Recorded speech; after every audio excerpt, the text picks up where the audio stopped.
dal leen ak jàmm wàllu politique tàggat yaram ak yeneen xibaar moo gën a fës yéene kaay génn tey jii nii Sud Quotidien moom def taxaw seetlu ci wàllu soppite ci wàllu constitution bi ak tamit ban yoon lañ ci war a jaar waaye loolu tamit société civile la ci am nag kàddu yu waroo su ñaata nga di fësal ban yoon lañ war a mën a jaar ba indi coppite ci wàllu constitution bi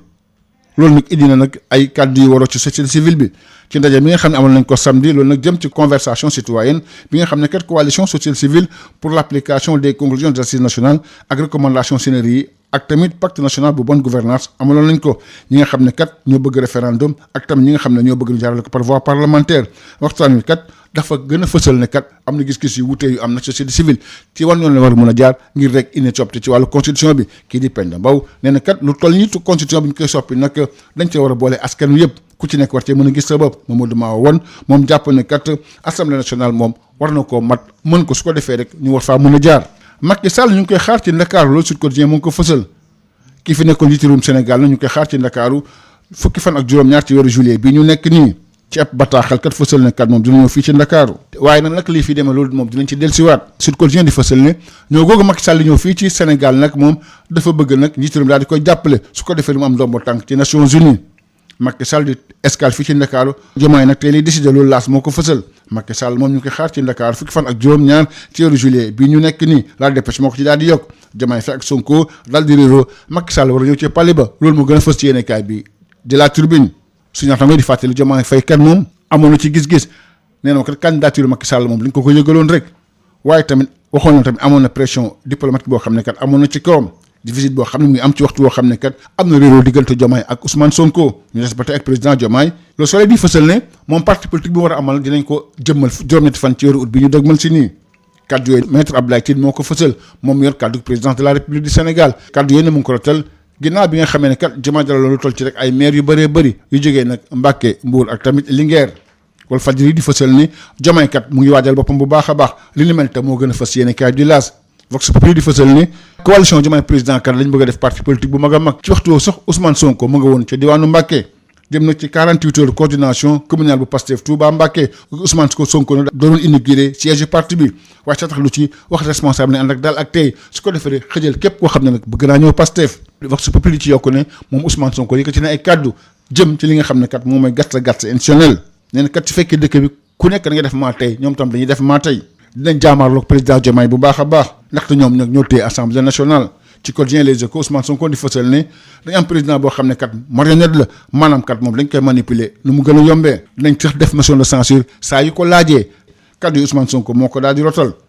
Ousmane Sonko nag di menacer yëngal gouvernement bi loolu moo gën a fës ci yéene kaay bi di yor suñu naataango bi di fësal ne nit ñi takkoo takk ñoom ñoo teewoon nag ca Mbacké Ousmane Sonko nag moom yëkkati ci ay kaddu yoo xam ne kat dafa dal bu baax ci président Diomaye di ñaawlu li nga xam ne kat mooy war gi ñor projet bi waaye tamit di recycler ay pratique corruption sax-saxee tamit lépp lu jëm ci wàllu ressources nationales yi ak tamit bàyyi li nga xam ne kat la ñu waxantoon askan wi maanaam renoncement aux engagements moo tax ki nekkoon gànnu invité objection moom yëkkati ay kaddu nee na kat dañu war a dëgëral bu baax a baax état bi ak tamit république bi waaye loolu dañoo war a nag jël éthique def ko ci këru décision politique yi su ko defee rek ku nekk war cee mën a gis sa bopp constitution bi kat dafay wax ni règle demee waaye éthique nag moom moo koy jëmmal kaddu yooyu nag ki nekkoon gànnu objection moo ko daal di rotal ci wàllu tàggat yaram Pape Thion fi mu toll nii moom dàq nañ ko loolu fédération sénégalaise du football moo ko fësal samedi ba mu amalee nag réunion comité d'urgence am ci ab communiqué fédération wax ne kat def na ay démarches ngir rek jële fi ki nga xam ne moo nekk Pape Thion ak tamit bépp staff technique bu mu àndaloon le quotidien yi Sud Quotidien di fësal ne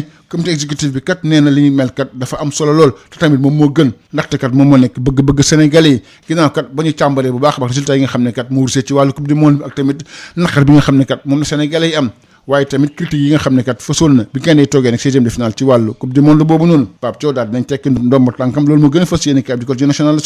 Le Soleil di fësal ne Pape Thiaw nag moom mu ngi doroon équipe nationale octobre atum 2024 Pape Thiaw équipe nationale daal dinay jeex loolu Walf Fadjri moo ko bind Pape Thiaw ak staff technique am nag dàq nañ leen loolu record moo ko ci daal di yokk fédération bi nag moom dafa def Pape Thiaw maanaam xaru sarax bi les éco def taxaw seetlu ci li nga xam ne kat mooy mbirum Pape Thiaw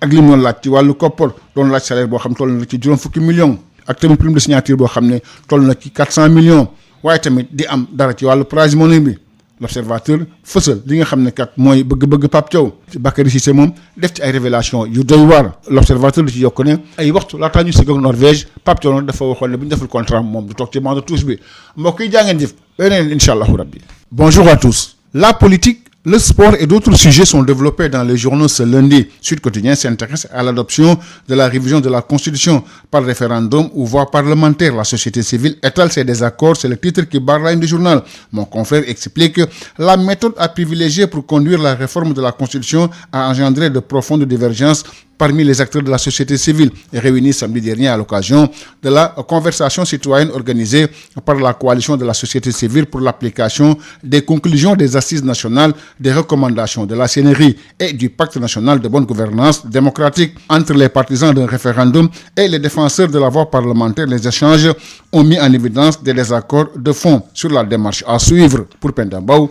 une révision de la Constitution ne saurait se réduire à un vote de l'Assemblée nationale. Elle considère que les citoyens doivent être pleinement associés à l'ensemble du processus. À l'inverse, Mamadou Mahawan a défendu la légitimité de l'Assemblée nationale à conduire la révision de la Constitution. Macky Sall à Dakar, selon Sud Quotidien, l'ancien président sénégalais attendu dans la capitale sénégalaise où il sera reçu en audience par le président Bassirou Diomaye Diakhar Faye le vendredi 17 juillet prochain, selon un message adressé à ses collaborateurs. Dans cette communication, il a indiqué que les modalités de son accueil et le déroulement de son séjour au Sénégal seront précisés ultérieurement. Selon les sources du journal, ce déplacement de Macky Sall s'inscrit dans le cadre de sa campagne en vue d'obtenir le soutien du Sénégal à sa candidature à un poste au sein des Nations Unies. Escale de Macky Sall à Dakar, Diomaye décide ce lundi. Selon l'AS, Macky Sall attendu à Dakar le 17 juillet. Selon la dépêche, Diomaye et Sonko en pleine crise, Macky annoncé au palais. C'est le titre qui barre la ligne du quotidien La Tribune. Selon mon confrère, Diomaye Faye avait exprimé ses réserves quant à la candidature de son prédécesseur au poste de secrétaire général des Nations Unies. Il avait évoqué un manque de concertation et des pressions diplomatiques exercées en amont. Une visite en plein conflit avec Sonko. Nous restons avec le président Diomaye. Le quotidien national Le Soleil révèle que le parti présidentiel sera lancé le 8 août prochain. L'annonce a été faite par le porte-parole de la présidence, Maître Abdoulaye Tine, à la suite d'une audience accordée par le chef de l'État à une quarantaine de maires des départements de Mbour, Mbacké et Linguère. Recrutement des maires de Mbour, Mbacké et Linguère. Lancement de son parti politique, Diomaye à 100 à l'heure. C'est le titre qui barre la ligne du quotidien Walfadjri. Diomaye démantèle les bases de Pastef, ajoute l'AS. Selon Vox Populi, la coalition Diomaye président va se muer en grand parti politique. Au même moment, Ousmane Sonko prône l'unité pour renforcer Pastef, selon le quotidien national Le Soleil. Dans le cadre des 48 heures de la coordination communale Pastef-Touba, Ousmane Sonko était embarqué les 11 et 12 juillet pour inaugurer le siège du parti. Il en a profité pour appeler les responsables à mettre fin aux querelles internes et à se concentrer sur l'essentiel.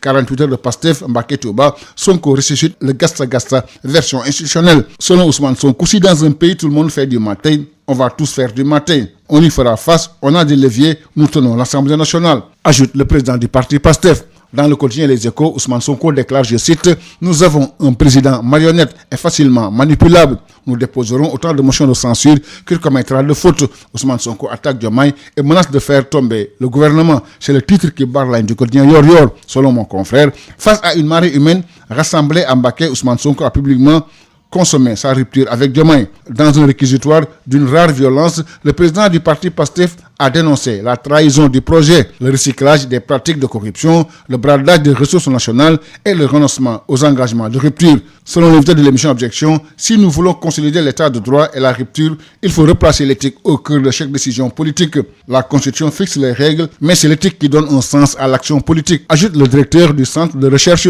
sur le patrimoine intellectuel, qui lance un appel à une refondation de l'engagement politique, à faire de la primauté de l'éthique le principe directeur de toute action. En sport, l'avenir de Pape Thiaw a été scellé par la Fédération sénégalaise de football après la réunion d'urgence de son comité exécutif. Dans un communiqué, la fédération annonce des démarches pour boucler le départ du coach Pape Thiaw et de l'ensemble de son staff technique. Selon Sud Quotidien, le comité exécutif a estimé que cette procédure était nécessaire dans l'intérêt supérieur du football sénégalais, après une évaluation approfondie des résultats sportifs et les perspectives de la sélection nationale. Limogeage du sélectionneur national, Pape Thiaw, un goût inachevé, c'est le titre qui barre la ligne du quotidien national Le Soleil. Le comité exécutif de la Fédération sénégalaise de football a mis fin aux fonctions du coach et du staff technique après la réunion du 11 juillet. Le parcours en demi-teinte de Pape Thiaw au Mondial 2026 a précipité la fin d'une aventure entamée en octobre 2024. Pape Thiaw, fin d'une mission, écrivent nos confrères du quotidien Walfadjri. Pape Thiaw et son staff remerciés selon le quotidien sportif Record. La Fédération sénégalaise de football fait de Pape Thiaw l'agneau du sacrifice.